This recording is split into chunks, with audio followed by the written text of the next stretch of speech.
अस्सलाम वालेकुम। Kaif 7 company law.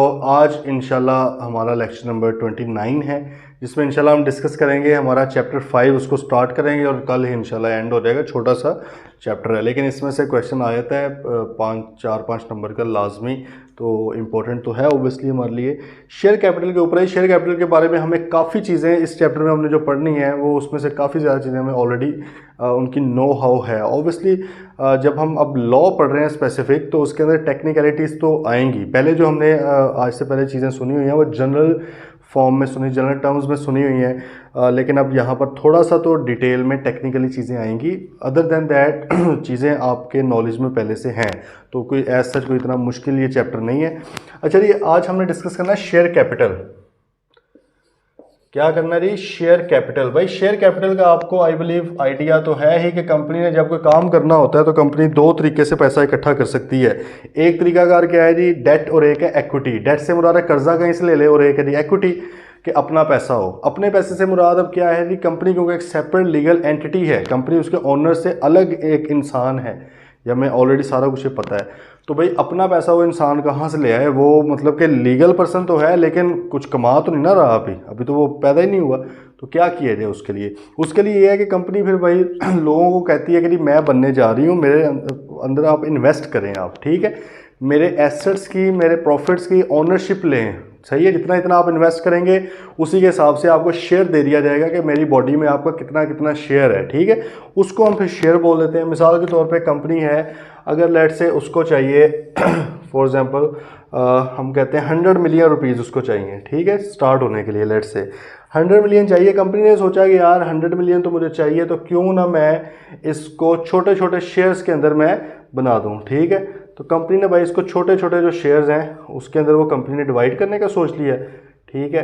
ताकि छोटे शेयर्स में क्यों डिवाइड करने का सोचा? क्योंकि अगर कंपनी एक ही किसी बंदे को कहेगी यार मुझे 100 मिलियन दो, तो वो तो नहीं देगा। तो कंपनी फिर क्या करती है कि छोटे छोटे शेयर्स में, छोटे छोटे हिस्सों में अपने आप को तोड़ लेती है, ठीक है, और लोगों को कहती है कि भाई जितने जितने आप हिस्से खरीद सकते हो उतने तो खरीदो ना। एक बंदा अब 100 मिलियन तो नहीं खरीद सकता, लेकिन मतलब अगर यही 1000 बंदा हो जाए, या 500 बंदा हो जाए, या 700 हो जाए, या 5-7 बंदे हो जाए, डिपेंड करता है पैसा कितना है, वो मिल के तो खरीद ही सकते हैं ना, ठीक है। तो हमने कहा 100 मिलियन रुपीज़ हमें चाहिए। कि क्या चाहिए? 100 मिलियन रुपीज़। और कंपनी ने लेट से देखा कि भाई हर इसको मैं डिफरेंट शेयर्स में मैं डिवाइड कर देती हूँ, हर शेयर की प्राइस में रख देती हूँ 100 रुपये। आप 10-100 जो भी रखना चाहें रख सकते हैं, कानून आपको मना नहीं करता, ठीक है। इसको बोला जाता है पार वैल्यू। क्या बोला जाता है? पार वैल्यू भी बोला जाता है, नॉमिनल वैल्यू भी बोला जाता है, फेस वैल्यू भी बोला जाता है। ये लिख लें, ठीक है। कंपनी ने कहा कि भाई हर हिस्सा मेरे जिस्म का 100 रुपये का होगा, जिसने जितने खरीदने हैं खरीद ले। हम तो दीवाने हैं, तो जो जो जितने हिस्से खरीदना चाह रहे हैं हमारे, खरीद के हमें अपने नाम कर ले, ठीक है। अच्छा, 100 मिलियन रुपीज़ का कैपिटल था टोटल। 100 पर शेयर वैल्यू है, सही है, मतलब अगर रुपीज़ 100 पर शेयर, तो भाई टोटल शेयर्स फिर कितने हो गए? ये हमें पता है सारा कुछ। 1 मिलियन शेयर्स हो गए मिसाल के तौर पे। ये लेट से ये 1 मिलियन है, सही है, ज़ाहिर थोड़े हैं, लेकिन आपने ज्यूम करना है ये 1 मिलियन डब्बे बन गए हैं, इतने हिस्से बन गए हैं। अब अगर किसी बंदे के पास लेट से इतना हिस्सा उसने ख़रीद लिया है, तो हमने देखा फॉर एग्जांपल, हमने कहा कि यार इसके अंदर लेट से कोई शेयर्स आ रहे हैं। फॉर एग्जांपल हमने कहा 1 लाख शेयर्स आ रहे हैं, 1 लाख शेयर्स, ठीक है। 1 लाख शेयर्स से मुराद क्या है कि भाई उस 100 रुपये का एक है, तो उसने इन्वेस्ट कितना फिर किया है उसके अंदर? उसने भाई इन्वेस्ट किया है 100 लाख, ऐसे ही है ना। 100 लाख से मुराद क्या होता है? मेरे ख्याल में 10 मिलियन हो जाता है, 10 मिलियन ही बन जाता है ना ये, ठीक है। तो इसका मतलब है कि भाई उसने 10 मिलियन रुपीज़ जो है इन्वेस्ट किए हैं, बदले में उसको मिला क्या है? ये 1 है भाई, फिर इसको 7 है, समझ लेना, ठीक है। अच्छा, उसको बदले में मिला क्या है? 1 लाख शेयर्स मिले हैं कंपनी के अंदर। कंपनी के टोटल शेयर्स कितने हैं? 1 मिलियन। मतलब है कि अगर टोटल शेयर्स 1 मिलियन है और उसके बाद 0.1 मिलियन है, तो भाई इसके बाद कितने परसेंट हिस्सा है? 10% हिस्सा है। अच्छा, एक और बंदा आया जी, थोड़ा ज़्यादा अमीर था, उसने कहा कि भाईजान मैं ये खरीदूंगा। लेट्स से फॉर एग्जांपल उसने कहा कि मैं 2.5 लाख शेयर्स खरीदना चाह रहा हूँ, 2.5 लाख शेयर्स। इसका मतलब उसने इन्वेस्ट कितना किया? उसने 25 मिलियन रुपए इन्वेस्ट किए हैं, रुपीज़, ठीक है। 100 रुपये का एक शेयर था। अब इसके बाद कितने परसेंट शेयर्स आ चुके हैं, अगर परसेंटेज की बात करें, शेयर्स तो हैं इसके पास 2.5 लाख, इसको अगर हम मिलियन में लिख लें तो 0.25 मिलियन। टोटल शेयर्स कितने हैं, 1 मिलियन। मतलब है कि भाई इसके बाद तकरीबन 25% शेयर्स आ गए मिसाल के तौर पे, ठीक है। और इस तरह करते करते किसी के बाद 2%, किसी के बाद 1%, किसी के बाद 10%, ठीक है। डिफरेंट तरह के हर बंदे ने खरीदे हुए हैं।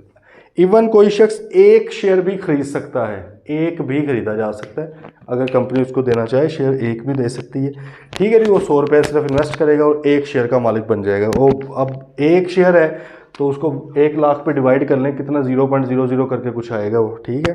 तो इतने शेयर्स का वो मालिक बन सकता है। बात आ गई भाई समझ। इसको कहते हैं, ये शेयर कैपिटल था टोटल, ये टोटल कर करके उसने पैसे इकट्ठे कर लेने हैं। हो सकता है कि 100 मिलियन पूरे का पूरा सब्सक्राइब हो जाए और पैसे मिल भी जाए, और हो सकता है कि लोग इंटरेस्ट ना खास लें, कम हो। अच्छा, अब ये भी खैर हम यहाँ पे ही लिख लेते हैं कि अगर फॉर एग्जांपल कंपनी ने इशू किए हैं 100 मिलियन का, रुपीज़ 100 मिलियन, सब्सक्राइब किया गया है, सब्सक्राइब है जी लेट्स से ₹70 मिलियन, इसको कहा जाता है अंडर सब्सक्रिप्शन। क्या कहा जाता है, अंडर सब्सक्रिप्शन, कि भाई कम हुई है सब्सक्रिप्शन, क्योंकि कंपनी तो एक्सपेक्ट कर रही थी 100 मिलियन आएगा, 70 मिलियन रुपीज़ के लिए लोगों ने वादे किए हैं, तो ये अंडर सब्सक्रिप्शन है। वादा में वर्ड इंटेंशनली यूज़ कर रहा हूँ ताकि, या पहले वैसे आपको पता है इस कॉन्सेप्ट का, लेकिन अभी दोबारा पढ़ेंगे। अच्छा, और अगर यही होता है जी सब्सक्राइब होते 110 मिलियन रुपीज़, 110 मिलियन का सब्सक्राइब होता है, इसको हम क्या बोलते हैं, ओवर सब्सक्रिप्शन। क्या बोलते हैं, ओवर सब्सक्रिप्शन। लेकिन कंपनी क्योंकि इशू 100 मिलियन रुपीज़ का कैपिटल किया, तो 100 मिलियन से ज़्यादा का जो कैपिटल मतलब सब्सक्राइब बेशक हो जाए उससे ज़्यादा, लेकिन शेयर्स उनके नाम पे अलॉट इससे ज़्यादा नहीं हो सकते। वो 100 रुपीज़ तक के ही शेयर कैपिटल आपको अलॉट करना है। लेकिन यहाँ पर क्योंकि सब्सक्राइब ही 70 का हुआ है, तो फिर 70 से ज़्यादा अलॉट नहीं हो सकते। बात आई ना समझ। अच्छा जी, तो ये अब शेयर कैपिटल का बेसिक सा स्ट्रक्चर हो गया। अब इसको देख लेते हैं वन बाय वन। जैसे उसने पहले कहा नेचर ऑफ शेयर्स क्या है, तो share means a share in the share capital of a company. क्या बात, क्या बात, क्या बात, क्या बात। वैसे उसने कहा जी share means a share in the share capital of a company. भाई साहब ये था शेयर कैपिटल कंपनी का 100 मिलियन। इसमें किसी भी शख्स का कोई शेयर, ये एक डब्बा एक शेयर है, इसको आप क्या बोल देते हो, ये वाला शेयर, मतलब कि जो कंपनी लॉ का शेयर है, जो यहाँ पे हम वर्ड शेयर्स यूज करते हैं, वो कहता है इससे मुराद क्या है, कंपनी के शेयर कैपिटल के अंदर शेयर, कंपनी के शेयर कैपिटल के अंदर हिस्सा जो है हमारा, मतलब कि पहली टर्म जो शेयर वाली है वो टेक्निकल के तौर पे उसने यूज़ की है। दूसरी टर्म जो शेयर वाली है वो आम जो जनरल हमें पैसे बताया कि यार इसमें मेरा इतना शेयर है, इसमें मेरा इतना शेयर है, वो वाली उसने यूज़ की है। तो उसने कहा कि भाई कंपनी के शेयर कैपिटल के अंदर जो हिस्सा होता है ना, एक हिस्सा, उसको क्या बोला जाता है, शेयर हमने बोलना है उसको। बात आ गई है समझ। तो जिसने ज़्यादा शेयर्स लेने वो ज़्यादा भी ले सकते हैं। Okay ji. Share and share certificate have several characteristics. के क्या कैरेक्टरिस्टिक्स हैं। अच्छा, यहाँ पे पहले तो उसने ले दिया शेयर्स एंड शेयर सर्टिफिकेट। इसका मतलब है कि जब जिसके नाम पे शेयर्स इशू किया जाता है उसको कोई सर्टिफिकेट दिया जाता है।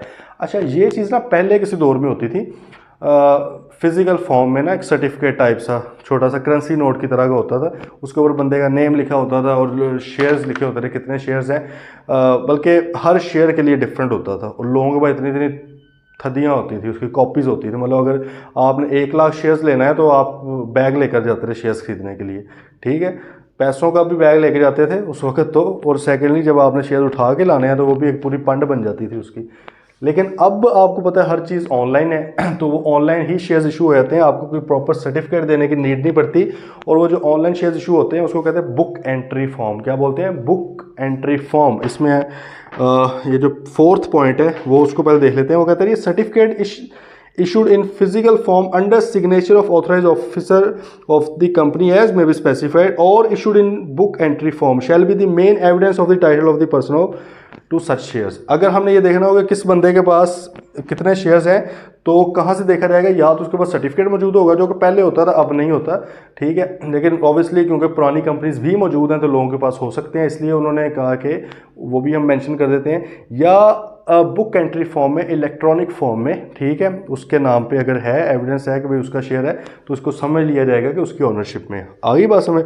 अच्छा, पहला point, share is a form of movable property. Movable से मुराद है कि भाई आप ज़ाहिर है लेके चल सकते हैं इसको कहीं पे भी। कैरिंग राइट्स एंड ऑब्लिगेशन, और इसके साथ राइट्स और ऑब्लिगेशन जो भी आपके राइट्स क्या है जी, आपको इसके ऊपर डिविडेंड मिलेगा, आपको वोटिंग का राइट है, मीटिंग्स अटेंड करने का राइट है ये, और ऑब्लिगेशन भी ज़ाहिर है साथ साथ हैं कि आपने ज़ाहिर है मीटिंग अब अटेंड करनी भी है, जहाँ पे आपका एक राइट है, ड्यूटी भी तो है ना मीटिंग्स अटेंड करना। और कंपनी के ऊपर जो मतलब कंपनी के रूल्स हैं, कंपनी के आर्टिकल्स हैं, कंपनीज एक्ट है, उसको भी फॉलो करना, ये भी आपके ऊपर अब ऑब्लिगेशन लग गई है। And is transferable from one person to another in the manner provided by articles. Articles के अंदर जो तरीकाकार लिखा हुआ है उसके थ्रू आप एक बंदे से दूसरे बंदे तक ट्रांसफ़र भी कर सकते हैं। आपको याद होगा आर्टिकल वाली बात उसने यहाँ पर भी मेंशन कर दी है। जब हमने प्राइवेट कंपनी की डेफिनेशन पढ़ी थी, वहाँ पर हमने बड़ा इसको क्रिटिकली देखा था कि उसने कहा था कि private company is a company which bye it's articles, जो आर्टिकल के through restricts the transfer of shares. याद है उसने कहा था कि ये ट्रांसफ़र ऑफ शेयर्स को प्रोहिबिट नहीं करती, रिस्ट्रिक्ट करती है, लेकिन कि इस तरह होना चाहिए। तो इसका मतलब प्राइवेट कंपनी का भी आर्टिकल्स के अंदर लिखा होता है, इस तरह बाकी कंपनीज का भी लिखा होता है उनके आर्टिकल्स में कि शेयर्स किस तरह से ट्रांसफ़र होंगे। ओके जी, चलें, इसका मतलब ट्रांसफरेबल तो है, ट्रांसफ़र करने में मसला कोई नहीं है, बस प्राइवेट कंपनी में रिस्ट्रिक्शन ज़रूर होती है। रिस्ट्रिक्शन मैंने शायद आपको बताई भी थी कि पहले आप एग्जिस्टिंग शेयर होल्डर्स को ऑफर करते हो कि आप खरीदो, अगर वो मना करते हो तो फिर आप बाहर वाला बंदा लेके आते हो डायरेक्टर्स की मर्जी के साथ। दूसरा point, a share must be paid for, it must be paid in full when it is allotted to the share holder. हाँ, अब share must be paid for, share must be paid for, fully paid share होना चाहिए, fully paid share होना चाहिए, ठीक है। और वो कहता है it must be paid for in full when it is allotted, जब आपने इसको अलॉट करना है। ये हमने कहा ना कि बस 70 मिलियन रुपीज़ के लिए लोगों ने सब्सक्राइब कर लिया है, लेकिन लेट से लोगों ने अभी दिए सिर्फ 60 मिलियन रुपीज़ हैं, तो भाई हम जो अलॉट करेंगे ना 60 मिलियन रुपीज़ के शेयर्स अलॉट करेंगे, 70 के नहीं कर सकते। पहले दौर में क्या होता था, अनपेड शेयर्स भी होते थे, जो हमने लाइबिलिटी में पढ़ा हुआ है कि अनपेड अगर शेयर्स हों तो उस बंदे की लाइबिलिटी एक्स्ट्रा होती है। एक तो वो वाली जो उसके अनपेड शेयर रहते हैं वो देगा, ठीक है, और बाकी तो उसके पैसे डूबेंगे जितनी भी इन्वेस्टमेंट है, बात आई समझ। लेकिन अगर किसी के फुली पेड शेयर्स थे, अब उसने एक भी रुपया और नहीं देना। अच्छा, इस पॉइंट के साथ ना हम नीचे ज़रा देखें, फुली पेड शेयर एंड पे पेज के सेक्शन 58 आ रहा है, वो कह रहा है company having share capital shall issue only fully paid shares. भाई अब आप कंपनीज एक्ट 2017 के आने के बाद सिर्फ और सिर्फ फुली पेड शेयर्स इशू कर सकते हैं ऑफर,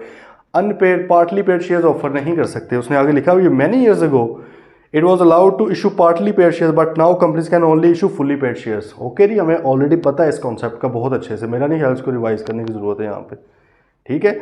चलें ऊपर आ रहे हैं दोबारा।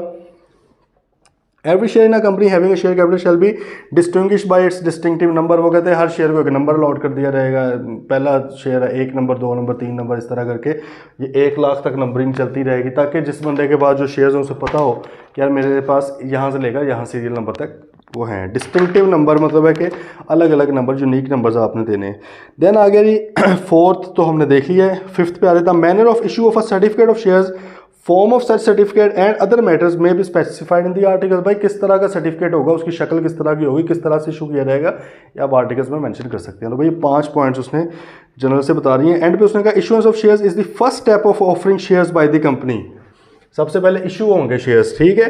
देन पीपल और promoters pay for the shares, this term is as subscription of shares. फिर वो भाई सब्सक्राइब करते हैं कि हम इसको ख़रीदना चाह रहे हैं। उसके बाद फिर क्या होता है, शेयर्स अलॉट किए जाते हैं उनको, ठीक है जी। This is termed as paying up of the capital. ये हमने पहले डिस्कस किया हुआ है इधर आने से पहले, याद है। एक ऑथराइज कैपिटल होता है जो मैक्सिमम अमाउंट है जो कंपनी रेज कर सकती है, अलॉट कर सकती है। फिर एक इशूड कैपिटल होता है जो कंपनी किसी भी टाइम पे उसे लगता है हमें शेयर्स इतने इशू करना चाह रही है, वो कर देती है। फिर लोग सब्सक्राइब करते हैं, अपना इंटरेस्ट शो करते हैं और पे करते हैं, ठीक है। पहले क्या होता था कि लोग पूरी अमाउंट पे नहीं करते थे, कुछ अनपेड भी रह जाती थी, कुछ पे भी हो जाती थी। अब क्या है, फुली पेड होने चाहिए 2017 के बाद, जब से कंपनीज एक्ट 2017 आया है, ठीक है जी। तो भाई वो फुली पेड शेयर्स होते हैं और आपका लेकिन इसमें ऑब्वियसली ओवर या अंडर सब्सक्रिप्शन तो हो सकती है, वो तो सिंपल बात है।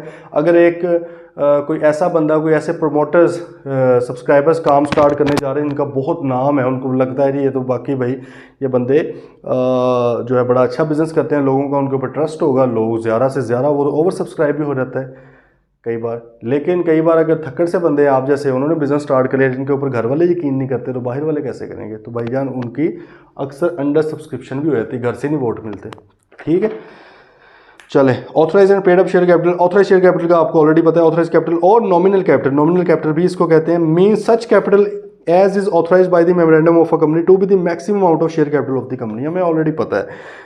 Issued and paid up share capital the nominal value of shares that have been issued to the shares. अच्छा, इसमें इंटरेस्टिंग बात यह है कि ये जितनी भी अमाउंट्स की बात यहाँ पे हो रही है, नॉमिनल अमाउंट्स की बात हो रही है। नॉमिनल से मुराद क्या, पार वैल्यू की बात हो रही है। आपको याद है ना मेमोरेंडम ऑफ एसोसिएशन के अंदर जब हम ऑथराइज कैपिटल लिखते हैं तो हम लिखते हैं for example the authorise capital of the company shall be ₹100 million, सही है, कंप्राइजिंग ऑफ या consisting of for example 1 lakh shares of ₹100 each, इस तरह करके हम लिखते हैं। मतलब है कि हम टोटल शेयर कैपिटल भी उसमें आ जाता है हमारा अमाउंट, शेयर्स भी आ जाते हैं और पार वैल्यू पर शेयर या नॉमिनल वैल्यू पर शेयर या फेस वैल्यू पर शेयर भी आ जाती है। ठीक है, अच्छा अकाउंटिंग के पॉइंट ऑफ व्यू से भी थोड़ा सा आपको करूँ डिस्कस कि भाई जब आप लोग ऑथराइज कैपिटल की बात हमने की है और हमने कहा इसे नॉमिनल अमाउंट के साथ आपने लिखना है। अच्छा, क्या ये जो शेयर्स इशू होते हैं सिर्फ नॉमिनल अमाउंट के ऊपर इशू होते हैं? मतलब अगर 100 रुपये का शेयर है, अगर पार वैल्यू नॉमिनल वैल्यू 100 का इशू होता है, क्या वो 200 का नहीं हो सकता, 300 का नहीं हो सकता? अगर कंपनी बहुत ही तगड़ी है, बहुत ही अच्छी प्रॉफिट मेकिंग कंपनी है, डिविडेंड वगैरह सारा कुछ पे करती है, तो वो कहेगी भाई मेरा शेयर कोई आम शेयर है, मजाक थोड़ी है। ठीक है, तो 500 रुपये का खरीदो तो दे सकती है। क्या इसको बोलते हैं, अगर 100 रुपये वाला शेयर 500 में दिया जा रहा हो तो ऊपर वाला 400 क्या कहलाता है? Share premium. क्या कहलाता है भाई? Share premium. ऐसे ही है। अच्छा, और एक थक्कड़ सी कंपनी है जो हमने बना ली है, तो वो अब कंपनी उसके कोई शेयर खरीदने को तैयार नहीं है, हम तरले कर लें कोई बंदा शेयर खरीद ले, 100 रुपीज़ वाला शेयर हम बेच रहे 70 रुपये का, तो तुझे तो 30 रुपये का लॉस हो रहा है कंपनी को, या जो फ़ायदा हो रहा है किसको? शेयर होल्डर को, पोटेंशियल शेयर होल्डर को। ये 30 रुपये क्या है? इसको कहते हैं डिस्काउंट, शेयर्स के ऊपर डिस्काउंट। अगर ऊपर पैसे मिल रहे हैं, प्रीमियम है भाई, प्रीमियम क्वालिटी के शेयर्स हैं, ज़्यादा पैसे पे करो। सस्ता देना तो हम कहते हैं चलो आपको डिस्काउंट दे दिया, ये नहीं है कि कोई ले नहीं रहा हमारे, हमने क्या कहा, डिस्काउंट के ऊपर हमने दे दी। बात आ रही है समझ? अच्छा लेकिन और जो प्रीमियम या डिस्काउंट है ना, आपने अगर कभी नोट किया हो, पता नहीं अब आपने उस तरह की मतलब कि आपकी काउंटिंग में वो चीज़ है अभी या नहीं, तो जब आप शेयर कैपिटल में अमाउंट लिखते हैं पेड अप कैपिटल के अंदर भी, तो वहाँ पर आप प्रीमियम वाली अमाउंट नहीं लिखते। मतलब आप ये नहीं लिखोगे कि 500 रुपये हमें रिसीव हुए हैं, पेड अप कैपिटल में 500 नहीं जाएंगे, क्योंकि फिर ये कंपनीज एक्ट की ये वाली बात गलत हो जाएगी ना। कंपनीज एक्ट में वो क्या कह रहे हैं, पेड अप कैपिटल या इशू कैपिटल से नॉमिनल वैल्यू है कैपिटल की, तो भाई आप वहाँ पे 100 रुपया लिखते हो, तो 400 कहाँ पे जाते हैं? 400 पे जाते हैं आपकी इक्विटी के अंदर, रिजर्व्स के अंदर, वहाँ पे जाते हैं ना, शेयर प्रीमियम के तौर पे आप लिख सकते हो। और इसी तरह ही डिस्काउंट का भी सीन है, डिस्काउंट द लॉस की सूरत में चला जाता है रिजर्व्स में। बात आई है समझ? तो अकाउंटिंग भी उसी तरह ही हो रही है, क्योंकि हमें पता है कि अकाउंटिंग जो है आपने अपने मुल्क की लॉज के, नेशनल लॉज के मुताबिक करनी होती है। तो भाई कंपनीज एक्ट नेशनल लॉ है, वो तो आपको वो करने नहीं देगा उस तरह। ठीक है, ये नहीं कर सकते कि आप 100 रुपये वाले को नॉमिनल वैल्यू 100 है, बेचा बेशक 500 रुपये, 500 नहीं आप पेड अप में लिख सकते। वो कहेगा 100 रुपया लिखो पेड अप के अंदर, 400 रुपया ले जाओ प्रीमियम के अंदर। और इसी तरह अगर 70 रुपये में भेज दिया, वो 70 नहीं लिखने देगा, कहेगा नहीं इधर 100 रुपया लिखो, 30 रुपये का रिजर्व के अंदर ले जाओगे, भाई हमें लॉस हुआ है, डिस्काउंट पे हमने इशू किए हैं। बात आ गई समझ? तो भाई इधर भी वो कह रहा है nominal value shares that have been issue to shareholders, this amount may be equal to or less than the authorised share capital but can not exceed it, this is called the allotted shares. ठीक है भाई, हमें पता है कि authorise capital से मुराद क्या होता है? जो मैक्सिमम अमाउंट हम इशू या अलॉट कर सकते हैं। ठीक है, तो उसने कहा कि ये जो इशूड और पेड अप कैपिटल है, अच्छा ये दोनों अलग टर्म्स है ना, पता है लग गया ना, क्योंकि इशू हो सकता है 100 के किए हैं, पे लोगों ने कम के किए हैं, सब्सक्राइब भी कम हुए हैं। अच्छा, तो भाई वो कह रहा है कि ये ऑथराइज से कम तो हो सकता है, ऑथराइज को एक्सीड नहीं कर सकते। तो सिंपल सी बात है, अगर 100 मिलियन का ऑथराइज कैपिटल है और आप कहें कि जी मैंने 150 मिलियन का इशू करना है, तो नहीं कर सकते भाई, दिस इज़ नॉट पॉसिबल। आप 100 मिलियन की लिमिट है, अगर आप करना चाहते हैं तो फिर आपको पहले ऑथराइज कैपिटल को इंक्रीज़ करना पड़ेगा जाके। ये इसी चैप्टर में सेकंड कल इंशाल्लाह पढ़ेंगे कि आप ऑथराइज कैपिटल को चेंज भी कर सकते हैं। ठीक है, तो आपको वो चेंज करना पड़ेगा फिर उस तरह। बात आ गई समझ? चेंज तो खैर सब कुछ ही हो जाता है। नेक्स्ट आ रहे publication of authorised and paid up capital. Publication से मुराद भाई आपने कहाँ पे लिखना है इसको? वो कहता है where any notice, advertisement or other official publication of a company contains a statement of amount of authorised capital of the company, such notice, advertisement or other official publication shall also contain statement in an equally prominent position and in equally conspicuous character of the amount of the paid up capital of the company. Any company which makes default, उसको 1 level की penalty लगेगी। उसने कहा कि भाईजान अपनी financial statements में, अपने डॉक्यूमेंट्स में, अपने प्रोस्पेक्टस में, अपने किसी भी जगह पर जहां पर भी आप ऑथराइज कैपिटल लिखेंगे ना, जहां पर आप क्या लिखेंगे? ऑथराइज कैपिटल लिखेंगे, वहां पर ही आपने उसी तरह का ही, उसी खूबसूरती में, उसी फॉन्ट का, ये ना हो गया ऑथराइज कैपिटल लिख दिया जी 16 फॉन्ट का बड़ा बड़ा करके जी, इतना कैपिटल नीचे छोटा सा करके लिख दिया, कोई 5-6 फॉन्ट का आपने साइज़ का कि पेड अप कैपिटल नहीं, वो कहता उसी तरह ही, उसी पोजीशन में, उसी तरह कॉन्स्पिक्यूअस वाज़े तौर पे आपने पेड अप कैपिटल भी लिखना है। आइए बात समझ, आप लोग देखिएगा फाइनेंशियल स्टेटमेंट्स, आप लोगों को वैसे मैंने बहुत बार कहा है और अभी भी नालायकी ये है कि रिजल्ट भी आ गए हैं,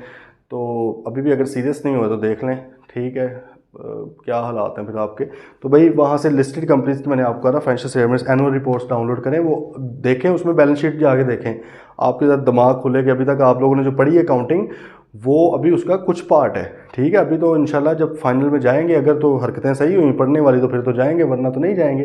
तो अगर तो उस तरह की फाइनेंशियल स्टेटमेंट्स बनाना चाहते हैं तो भाई पढ़ना स्टार्ट कर दें अभी से, ताकि फाइनल में जाएं और इंशाल्लाह वहाँ पे भी क्वालिफाई करके निकलें, फिर आपको समझ आएगी सही तरह। अच्छा, आप वहाँ पे बैलेंस शीट में जाके देखेंगे ना, वहाँ पे ऑथराइज कैपिटल भी लिखा होगा, वहाँ पे पेड अप कैपिटल भी लिखा होगा। यही तो वो कह रहा है कि भाई अगर किसी भी जगह पे, ये तो मैं एग्जांपल दे रहा हूँ फाइनेंशियल स्टेटमेंट की, प्रोस्पेक्टस भी होती हैं जब आप शेयर्स इशू करते हैं, उस वक्त ये पढ़ेंगे इसी बुक में आगे जाके, ठीक है। तो जब भी आपने ऑथराइज कैपिटल लिखना है, उसी तरह आपने पेड अप कैपिटल वगैरह भी लाजमी लिखना है वहाँ पे, ठीक है जी। चलें, फुली पेड शेयर्स की बात होगी। नॉमिनल वैल्यू का आपको पता है, फेस वैल्यू को कहते हैं, पार वैल्यू भी होती है, स्टेटेड वैल्यू भी वो कहता है, इसको क्या रहते हैं। मार्केट वैल्यू से मुराद क्या है कि असल में जहाँ पर शेयर्स जो हैं स्टॉक मार्केट के अंदर बिक रहे हैं, या और अदरवाइज से मुराद है कि स्टॉक मार्केट के अलावा। फॉर एग्जांपल लिस्टेड कंपनी है, 550 लिस्टेड कंपनी है टोटल पाकिस्तान में। वैसे पाकिस्तान में कोई 2.25 लाख के करीब कंपनी है, सिर्फ कंपनीज, एओपी और सोल की बात नहीं कर रहा, लिमिटेड कंपनीज की बात कर रहा हूँ। 2.25 लाख के करीब है, इसमें सिर्फ 550 लिस्टेड है, तो बाकी तो भाई दूसरी है ना सारी। तो लिस्टेड कंपनीज की अगर मार्केट वैल्यू देखनी हो तो जाके देखो मार्केट में, मार्केट उनकी कौन सी है, स्टॉक मार्केट, कितने के बिक रहे हैं। और अगर आपने दूसरी कंपनीज की देखनी है वैल्यू, तो वो फिर अलग अलग निकालनी पड़ती है कि कोई उनका शेयर कितने का खरीदने को तैयार है, क्योंकि किसी जगह पे हर जो अदर देन लिस्टेड कंपनी उनकी वैल्यूज़ नहीं ना आ रही है, कौन बंदा कितने का इनका शेयर खरीदने को तैयार है, तो वो तो फिर अलग अलग जगह पर देखनी पड़ती है। इसको हम अक्सर कहते हैं बिजनेस वैल्यूएशन भी कहते हैं, वैल्यू करते हैं बिज़नेस को। आप लोग होपफुली एमएफए में शायद थोड़ा सा पढ़ो, बाकी बीएफडी में ऊपर जाके इंशाल्लाह सीफएप में पढ़ेंगे। वही अगेन अगर हालात ये वाले हैं तो फिर तो नहीं पढ़ेंगे, पढ़ना स्टार्ट करें ताकि ऊपर जाएं, वरना सीधा ऊपर जाएंगे, ठीक है। इसके अलावा शार्क टैंक आपने देखा होगा, एटलीस्ट इंडिया वाला तो देखा ही होगा ना। उसके अंदर भी क्या होता है, वो आगे नहीं कहता इतनी इक्विटी में बेचना चाह रहा हूँ इतने अमाउंट के अगेंस्ट, तो वो आप वो हिसाब लगा लें वहाँ से, वो बेसिकली अपनी मार्केट वैल्यू बता रहा होता है, क्योंकि इक्विटी से मुराद क्या है, शेयर होल्डिंग देनी है उसने उससे, तो वो जितनी भी अमाउंट कहेगा वो अपने उतने शेयर्स के ऊपर डिवाइड करके वो निकाल रहा होता है कि मैं इतने का एक शेयर निकाल रहा हूँ। अभी हर कंपनी का वेरी कर सकता है और ये हर बंदे को पता नहीं है। लिस्टेड कंपनी का तो मार्केट में जाके पता लग गया ना, इसकी तो मार्केट ही कोई नहीं है, ठीक है। इसकी फिर बिजनेस वैल्यूएशन करनी पड़ती है, और सीएस हैं वो भी ये बिजनेस वैल्यूएशन करते हैं, हमारी फर्म भी ऑब्वियसली करती है, ठीक है। तो खैर ये चीज़ है जो उसने कहा जी मार्केट वैल्यू अलग हो सकती है, और उसने कहा this is usually higher than nominal value. अच्छा, ये वैसे फजूल बात है कि यूजली हायर ज़रूरी नहीं है, ये वहाँ पे हायर होगी जो कंपनी अच्छी हैं, उनकी तो मार्केट वैल्यू अच्छी होगी, लेकिन आप पाकिस्तान स्टॉक मार्केट के ऊपर ही जाके देख लें, बहुत सी कंपनीज़ की वैल्यू उनकी पार वैल्यू से भी कम है। 10 रुपये का शेयर है, 5-5 रुपये का बिक रहा है, तो इसका मतलब मार्केट वैल्यू कम भी है। तो ये यूजली वगैरह कोई सही नहीं, पाकिस्तान में तो एटलीस्ट नहीं है, ठीक है। तो ज़्यादा भी हो सकती है, कम भी हो सकती है। मार्केट वैल्यू से प्योरली मुराद क्या है कि मार्केट में वो कितने की चीज़ बिक रही है, बस। गाड़ी आपने ली थी फॉर एग्जांपल 30 लाख रुपए की, मार्केट के अंदर अब वो 50 लाख की बिक रही है, तो मार्केट वैल्यू 50 लाख रुपए है, नॉमिनल वैल्यू 30 लाख रुपए आती, स्टेटेड वैल्यू, ठीक है। Next idea classes and kind of share capital. भाई शेयर कैपिटल की डिफरेंट क्लासेस हो सकती हैं, और जो हैं एक ही क्लास के अंदर भी आप उसके फिर डिफरेंट वोटिंग, एक क्लास के तो खैर सेम ही होते हैं, लेकिन लेट्स से अगर ऑर्डिनरी शेयर्स हैं तो ऑर्डिनरी शेयर्स की भी आगे क्लासेस हो सकती हैं, क्लास ए के ऑर्डिनरी शेयर्स, क्लास बी के ऑर्डिनरी शेयर्स, फिर एक ऑर्डिनरी और प्रेफरेंस शेयर्स तो होते ही हैं। तो डिफरेंट तरह की कैटेगरीज हो सकती हैं, लेकिन ये तमाम की तमाम जो कैटेगरीज हैं ये आपने लाजमी तौर पर अपने मेमोरेंडम के अंदर ऑथराइज कैपिटल की क्लॉज में लाजमी लिखना है। अगर वहाँ पर नहीं लिखी हुई तो ये कोई काइंड्स नहीं है, ठीक है। आप लोग डॉक्यूमेंट देखें जो आपको प्रोवाइड किया हुआ है इनकॉर्पोरेशन के डॉक्यूमेंट्स का, उसके अंदर आप मेमोरेंडम में गए तो वहाँ पे आपको नजर आएगा, उसने लिखा होगा कि इतने शेयर्स हैं, ये ऑर्डिनरी शेयर्स हैं, मतलब क्लास उसने लिखी हुई है, ठीक है। या अगर ना भी लिखी हो तो बाय डिफॉल्ट ऑर्डिनरी शेयर्स होते हैं, लेकिन अगर यही डिफरेंट क्लासेस होती तो उसने वहाँ पर लिखना था। कंपनी कोई भी ऐसा शेयर्स नहीं इशू कर सकती, नहीं रख सकती जो उसके ऑथराइज कैपिटल के अंदर शुमार नहीं है, और हर क्लास का अलग अलग ऑथराइज कैपिटल होगा, हर क्लास का अलग अलग ऑथराइज कैपिटल होगा। मिसाल के तौर पे अगर मेमोरेंडम की बात की जाए, उसके अंदर क्लॉज है और उसमें क्लॉज में आपने लिखा हुआ है कि क्लास ए के शेयर्स, फॉर एग्जांपल इस तरह कर लेते हैं, उसने में लिखा हुआ कि ऑर्डिनरी शेयर्स, ऑर्डिनरी में लिखा हो रही क्लास ए, मतलब इनके कोई डिफरेंट वोटिंग राइट्स हैं या डिफरेंट कुछ राइट्स हैं, डिफरेंट हो सकता है ज़्यादा मिलता हो कम मिलता हो कुछ ना कुछ। और एक यानी क्लास बी के शेयर्स, और ये भी ऑर्डिनरी ही हैं, ठीक है। अच्छा, फिर नीचे आते हैं लेट्स से प्रेफरेंस शेयर्स। अच्छा, प्रेफरेंस में भी हो सकता है कि वो आपको याद होगा क्यूमुलेटिव हो सकते हैं, नॉन क्यूमुलेटिव हो सकते हैं, ठीक है। अच्छा, अब ऑथराइज कैपिटल क्लॉज जो है शेयर कैपिटल की मेमोरेंडम ऑफ एसोसिएशन की, उसके अंदर भैया आपने लिखना है कि आप मैक्सिमम ये वाले शेयर्स कितने कितने इशू कर सकते हैं, इससे ज़्यादा नहीं आप कर सकेंगे। मिसाल के तौर पे आपने लिख दिया कि ये क्लास ए के शेयर्स होंगे जी ₹5 मिलियन, ठीक है, ₹5 मिलियन का शेयर कैपिटल है। इसमें आप फॉर एग्जांपल आपने कहा कि जी 50,000 शेयर्स ऑफ रुपीज़ मेरे ख्याल में 100 ईच, ठीक है, इस तरह आपने लिखा। फिर आप इसका भी ऐसे लिखेंगे क्लास बी का जितने भी हैं, फॉर एग्जांपल आपने कहा ₹3 मिलियन हम इसका रखना चाहते हैं, 30,000 शेयर्स ऑफ ₹100 ईच, ठीक है। अच्छा, ये चेंज भी हो सकता है कि ये 100 वाला ये कम भी हो सकता है, ज़्यादा भी हो सकता है, लेकिन जो भी होगा फिर उसी के हिसाब से आगे चलना पड़ेगा, ये बस ख्याल रखना है।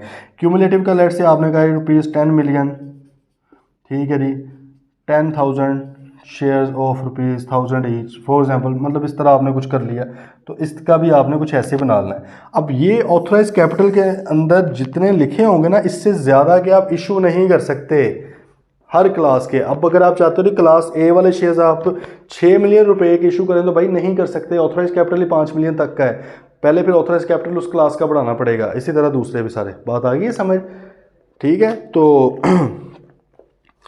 उसने कहा कि भाई the share capital of a company may be divided into several different classes as or there may be just one class of share, obviously within each class of share all the share must be of the same fixed nominal amount. हाँ, जब आपने classes बना दी फिर उस class के अंदर उनकी nominal amount नहीं डिफरेंट होनी चाहिए। जैसे ये देखो, हमने एक क्लास बनाई है, इसके अंदर जितने भी शेयर हैं तमाम की वैल्यू ₹100 ही है एक की, इधर जितने भी शेयर हैं तमाम की वैल्यू जो भी है फॉर एग्जाम्पल 150 रख देते हैं। उसने कहा है कि एक क्लास के अंदर नॉमिनल वैल्यू सेम रहेगी, लेकिन across the classes nominal value different हो सकती है। बात ये फॉलो दोबारा समझे।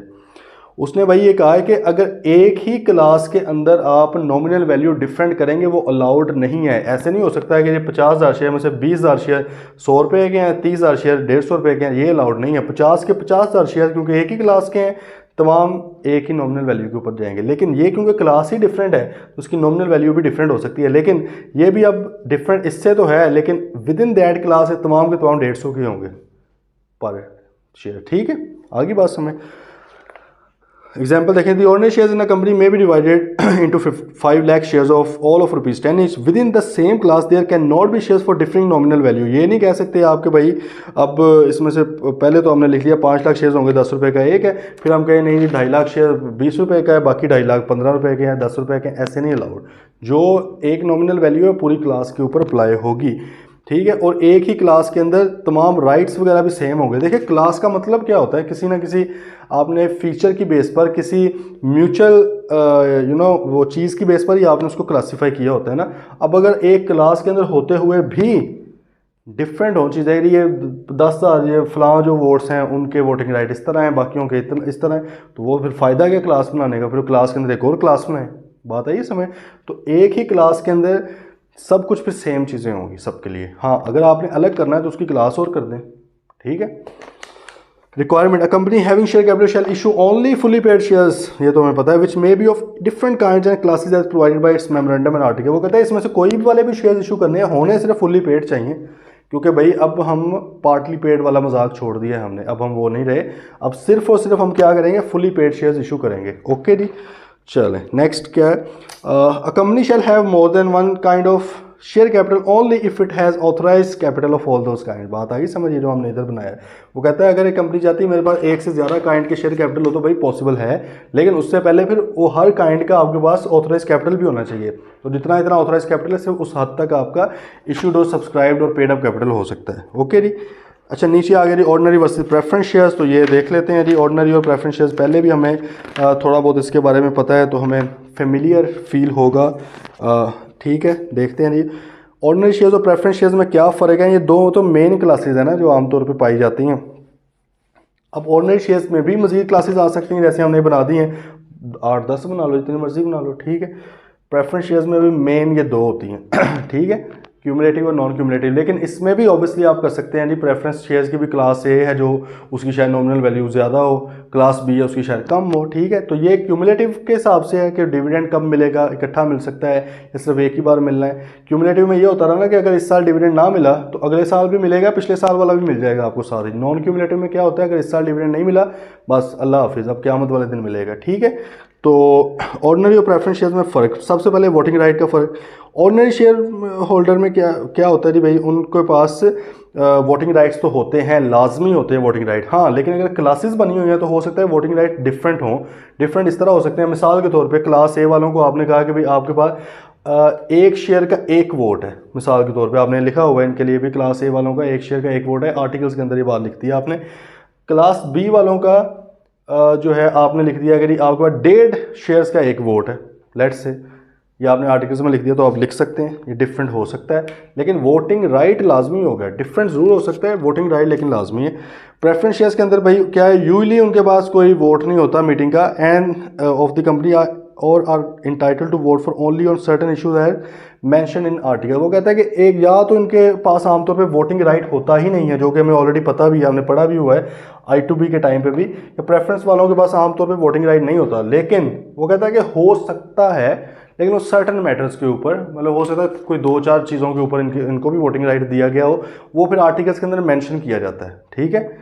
आर्टिकल्स में मेंशन कर दिया जाता है भाई ये 1-2 चीज़ों के ऊपर इनको हम वोटिंग राइट दे रहे हैं, लेकिन वैसे जनरली इनके पास वोटिंग राइट नहीं होता, सही है। ऑर्डिनरी वालों के पास होता है, वरना ऑर्डिनरी वाले खप डाल देते हैं ना कि भाईजान इनको प्रॉफिट भी मिलना ही मिलना है। प्रेफरेंस वालों को पता है ना कि फिक्स भी होता है और पहले भी मिलता है प्रॉफिट इनको, डिविडेंड ऑर्डिनरी वालों से, क्योंकि यार प्रॉफिट भी मिलना है, वोटिंग राइट भी दे देता है, फिर अस्सी की करना है थे, हमें तो डिविडेंड पता नहीं मिलना है कि नहीं मिलना, ठीक है। तो हम तो वोटिंग के लिए आए थे, हमारे पास एक राइट हो, अगर वो राइट उनको भी देना है, उनको प्रॉफिट भी देना, तो ये फिर रोएंगे, खप तो डालेंगे। लेकिन खैर आर्टिकल्स में ज़ाहिर है डिसाइड होगा मेजोरिटी के साथ, वो अगर करना चाहें। दूसरे नंबर पर डिविडेंड का राइट है, तो भाई ऑर्डिनरी शेयर होल्डर को डिविडेंड मिलता है, लेकिन पहले प्रेफरेंस वालों को मिलता है, ठीक है। उसने आगे लिखा है प्रेफरेंस में they are entitled to prior right, prior का मतलब पहले इनको मिलता है, to dividend which is usually fixed and cumulative, आमतौर पे वो फिक्स होता है, और क्यूमुलेटिव भी आमतौर पे मतलब क्यूमुलेटिव प्रेफरेंस शेयर्स ही होते हैं कि अगर पिछला मिलना था आपको उस वक्त नहीं मिला तो इस बार मिल जाएगा, ठीक है जी। नेक्स्ट, वाइंडिंग अप, भाई ऑर्डिनरी शेयर होल्डर्स जो हैं they are entitled to all surplus assets after return of nominal value to preference share holder. ये हमें सारी बातें पहले पता है कि अगर कंपनी वाइंडिंग अप में चली जाती, कंपनी डिफॉल्ट होगी, बैंकरप्ट होगी, लिक्विडेट होगी, या वाइंड अप प्रॉपरली उसने खुद वाइंडिंग अप की तरफ चलेगी, चैप्टर 12 में पढ़ेंगे इसी बुक के। तो भाई अब कंपनी के एसेट्स बिकेंगे, तो पहला हिस्सा सरकार का, सही है, सरकार के पास चला गया हिस्सा। उसके बाद मकरूज आ जाएंगे भाई सारे, जिनके हम मकरूज हैं बेसिकली, वो हमारे कर्जदार हैं, creditors, lenders, debt holders, whatever, सारे लोग हर तरह के आ जाएंगे, उनको पैसा बांटा जाएगा। अब बारी आएगी मालिकान की, अगर कुछ बचा तो पहले नंबर पे तो इतना बचना ही नहीं है, इतना पैसा होता तो डिफ़ॉल्ट क्यों करते। लेकिन कई बार कंपनी खुद वाइंडिंग अप में चली जाती है ना, वॉलंटरली भी, कि भाई बस बड़ा हो गया बिजनेस, अब कुछ और करते हैं, फिर शायद उनके पास पैसा हो। फिर भाई तीसरे नंबर पे ऑनर्स की बारी है, जब आनी है तो ऑनर्स में पहले प्रेफरेंस वालों की तरजीही शेयर्स, सही है, तरजीही हिस्से, इनकी बारी आती है, तो पहले इनको जो है डिविडेंड वगैरह जो इनका पड़ा होता है वो इनको प्रोवाइड किया जाता है, ठीक है। अब अगर उसमें भी बच गए पैसे, फिर जाके बारी आएगी गरीबों की, ऑर्डिनरी शेयर होल्डर्स की।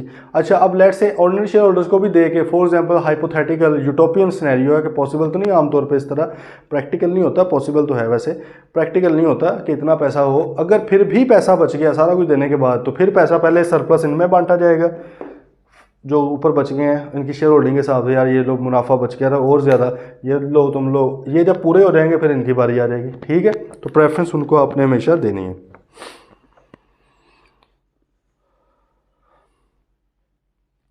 अच्छा, वाइंडिंग अप में उन्होंने एक बात किया, they have prior right, preference share holder वालों के पास they have prior right of return of nominal value. हाँ, उनको फर्दर सरप्लस नहीं इनको मिलना होता, इनको नॉमिनल वैल्यू मिल सकती है वापस, और वो भी कब मिलेगी, इनको हमेशा नहीं मिलेगी। इनको कब मिलेगी, अगर ये रिडीमेबल कैपिटल हुआ, ये भी इंटरेस्टिंग बात है। क्या हुआ भाई, अगर रिडीमेबल कैपिटल हुआ, रिडीमेबल से मुराद क्या होता है, काबिल वापसी अगर प्रेफरेंस शेयर्स हुए तो तब इनको नॉमिनल वैल्यू इनके शेयर्स की वापस मिल सकती है। अगर रिडीमेबल नहीं है, इररिडीमेबल था, तो फिर तो इनको वो भी नहीं मिलनी। हाँ, इनको सरप्लस अब कोई नहीं मिलना, इनको डिविडेंड वगैरह इनका हिस्सा मिल सकता है। अगर डिविडेंड अनाउंस हो चुका था, प्रॉफिट था, डिविडेंड अनाउंस हो चुका था, वो हिस्सा तो मिल सकता है, लेकिन उसके अलावा कुछ नहीं मिलना। हाँ, इनको डिविडेंड भी मिल सकता है अगर पैसे बच गए, और अगर उसके अलावा भी कोई पैसे बच गए सरप्लस में तो वो इनको मिल सकते हैं। सरप्लस इनको नहीं मिलना, ठीक है, वो आप क्लियर कर लीजिएगा। इनको सरप्लस नहीं मिलना, इनको सरप्लस मिल सकता है अगर बचा तो, लेकिन क्योंकि ये अगेन वही बात है कि प्रैक्टिकली होता नहीं है इस तरह का, तो ये बहुत रेयर सिनेरियो है, एक एक्सट्रीम केस सिनेरियो है कि जिसमें ये चीज़ हो जाए। Last very basis of different classes, क्या बेसिस हैं जी, वो कहते हैं ordinary shares may be of different classes on the basis of different voting rights, rights disproportionate to the paid up shares और different entitlements of dividend right issue and issue of bonus shares वगैरह वगैरह। वो कह रहा है कि ordinary shares को different classes में डिवाइड किया जा सकता है। हो सकता है कि वो वोटिंग राइट्स की बेस पर हो, नॉमिनल वैल्यू की बेस पर भी किया जा सकता है, राइट टू राइट इशू की बेस पर भी किया जाता है। राइट इशू से मुराद होता है ना कि एग्जिस्टिंग शेयर होल्डर्स को ही शेयर इशू करना, तो हो सकता है कुछ को आप कहेंगे इनको आप कर सकते हैं दोबारा इशू, कुछ को आप कहें नहीं कर सकते। और इस तरह बोनस शेयर्स भी होते हैं। बोनस शेयर से मुराद क्या होता है, डिविडेंड कैश में ना देना बल्कि डिविडेंड को शेयर्स की सूरत में दे देना, इसको बोनस इशू कहा जाता है। ठीक है, आप लोगों ने शायद ईपीएस में भी, IAS 33 में भी, अकाउंटिंग में इसकी एप्लीकेशन भी देखी हो कि राइट इशू भी होते हैं। राइट इशू में कुछ ना कुछ आगे से फिर भी आ रहा होता है पैसा। बोनस इशू में क्या होता है, आगे से पैसा कुछ नहीं आ रहा होता, हम क्या करते हैं डिविडेंड की बजाय, कैश की बजाय उनको शेयर्स ही दे देते हैं। ठीक है, तो वो कहता है कि हो सकता है इन बेसिस पे आप इनको डिफ्रेंशिएट कर लें। प्रेफरेंस वालों को कहता है may be of different classes on the basis of accumulation और otherwise of the dividend on preference share on the basis of redemption और conversion of preference shares into ordinary shares. हाँ, वो कहते हैं प्रेफरेंस शेयर होल्डर्स की भी types बन सकती हैं, आमतौर पे बनती हैं क्यूमुलेटिव नॉन क्यूमुलेटिव की बेस पे, ये हमें पता है, या रिडेम्पशन और इररिडेम्पशन की बेस पे कि काबिल वापसी हैं शेयर कैपिटल या नहीं है, या कन्वर्जन इनटू ऑर्डिनरी शेयर्स। कई बार प्रेफरेंस शेयर्स ऐसे भी होते हैं जो कन्वर्टेबल इनटू ऑर्डिनरी शेयर्स होते हैं। आप ऑप्शन दे देते हैं शेयर होल्डर को कि भाई अगर आपको किसी टाइम पे मुनासिब लगे, ऑब्वियसली टाइम भी फिक्स होता है कि 2 साल बाद, 3 साल बाद आप इनको कन्वर्ट भी कर सकते हैं ऑर्डिनरी शेयर्स के अंदर, तो वो भी ऑप्शन हो सकता है। तो शायद आपने कुछ ऐसे रखे हो। ठीक है जी,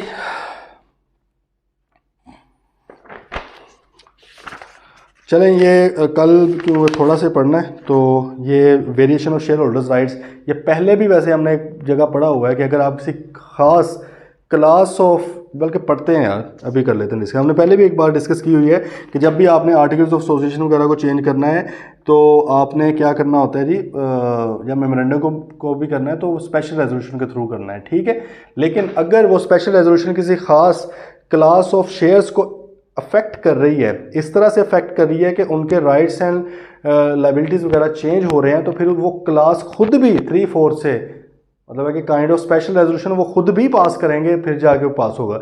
एक तो overall company special resolution pass करेगी, उसमें भी वो लोग शामिल हो जाएंगे, और एक वो क्लास खुद करेगी जिसके राइट्स अफेक्ट हो रहे हैं, तो वो यही बात करने आ रहा है। उसने कहा कि variation of share holders rights, the variation in share holders rights shall only be made by alteration of articles by passing a special resolution. ये तो बात बिल्कुल बेहतरीन है। नीचे एक बात है, restriction on alteration, if alteration affects the substantive rights और लायबिलिटीज ऑफ मेंबर्स और of a class of members, या तो तमाम मेंबर्स की राइट्स लायबिलिटी चेंज हो रही हैं या किसी एक खास क्लास की राइट्स लायबिलिटी चेंज हो रही है, it shall be carried out only if a majority of at least 3/4 of the members और of the class of members affected by such alteration vote for such alteration. हाँ, वो कहता है कि भाई अगर किसी मेंबर्स के राइट्स और लायबिलिटीज़ अफेक्ट हो रहे हैं आपकी ऑल्ट्रेशन की वजह से, या कोई पूरी की पूरी क्लास अफेक्ट हो रही है आपकी ऑल्ट्रेशन की वजह से, तो एक तो आपने स्पेशल रेजोल्यूशन कंपनी की ओवरऑल करवानी है, एक उस खास क्लास की और मेंबर्स की भी आपने 3/4 करवानी है, मेजॉरिटी के साथ अप्रूवल लेनी है जिनकी अफेक्ट हो रही है। बात आ गई समझ? अच्छा, अब उन्होंने कहा right to challenge the variation in the code. खैर, अगर भाई चैलेंज हो गई है, सॉरी मतलब वेरिएशन हो गई है, कोई राइट्स वगैरह चेंज कर दी, अब क्या बचा।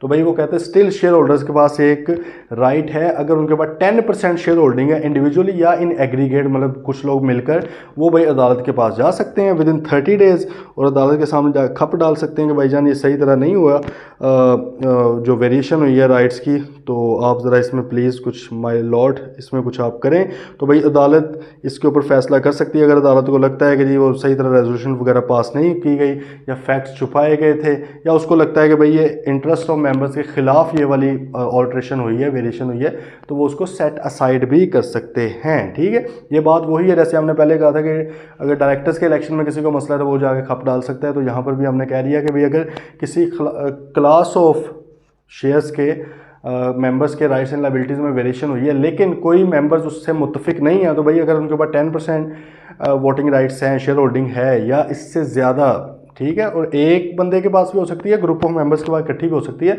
वो अदालत में जाएं लेकिन 30 दिन के अंदर अंदर जाएं जब वो वेरिएशन हुई है, उसके 30 डेज़ के अंदर अंदर जाएं, अदालत से मिन्नत अल्लाह डालें, अदालत चाहे तो फिर वो सेट असाइड कर सकती है। अब जो भी अदालत का ऑर्डर होगा वो कंपनी ने अदालत से लेकर 15 दिन के अंदर अंदर रजिस्ट्रार को जमा करवाना है जो भी ऑर्डर हुआ। ठीक है जी, तो ये था जी भैया आपका सिंपल। बाकी इंशाल्लाह कल चलेंगे आगे। किसी भी तरह का कोई क्वेश्चन है तो प्लीज़ पूछ लें और काइंडली पढ़ना स्टार्ट कर दें, मिन्नत वाली गल है उनसे। ठीक है, मिलते हैं इंशाल्लाह कल। टिल देन टेक केयर, अल्लाह हाफिज़।